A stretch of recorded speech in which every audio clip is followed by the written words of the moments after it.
Scarlet Rose Plays presents Melee Fighting Mechanics, Part 1. Whether you're having a bit of fun on Red Dead Online or playing on a roleplay server, this video covers the basics of how to fistfight in Red Dead Redemption 2 for PC. There's two ways to punch, the F key and the left mouse button. They're mostly interchangeable, but there are a few differences you should know. Throw the first punch with F, since left click doesn't always work if you're not already engaged in combat. Punch animations vary depending on timing and positioning.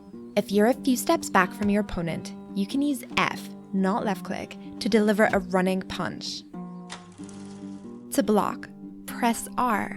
Holding R to keep your hands up drains stamina quickly and isn't as effective. Tapping R in response to incoming punches is the most efficient way to block. Practice timings. The less you can tap R, the smoother the fight will be. Blocks create opportunities for counters.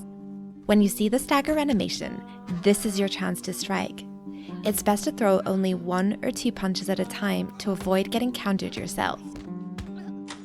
You can dodge punches by blocking while stepping left, right, or back.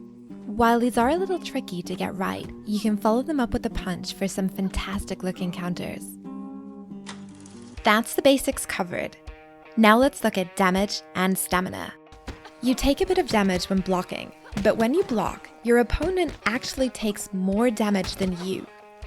You can't knock someone out with the block, but you can get them on the ropes just by being defensive.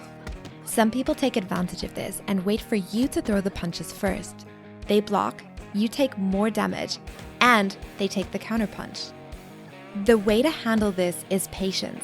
Stop punching first and wait for them instead. If you're looking for a good fight, balance defensive and offensive tactics fairly. The running punch, surprisingly, doesn't cause as much damage as the standard one, though it can be good for closing the distance if your opponent is backing away. Combo punches can do a ton of damage, but only around the 4th hit, which leaves you vulnerable to counters if you attempt that many swings. Dodge counters look painful, but they really also don't inflict a lot of damage.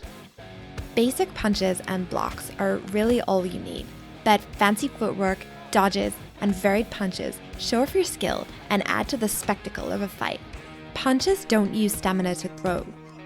While you're blocking, your stamina will decrease, but even when depleted, it should regenerate at a fast enough rate to allow you to continue to block throughout the entire fight. There's a few things that can make a fight look messy. Ping and desync issues are sometimes unavoidable and can affect fights, making it hard to block or land punches. Spamming can also make a fight look awkward. A more controlled fight looks and feels way better than both parties mashing buttons. And finally, finishing moves only occur when your opponent is 1 hit away from defeat. If you throw that final punch adjacent to walls or poles, you can slam someone's head against it for the perfect end to a fight. That's the end of Part 1. In Part 2, we'll look at chokes, grabs, throws, and more. I hope this video helped you out. Feel free to check out my other videos on YouTube or come watch me on Twitch, Scarlet Rose Plays. Links down below.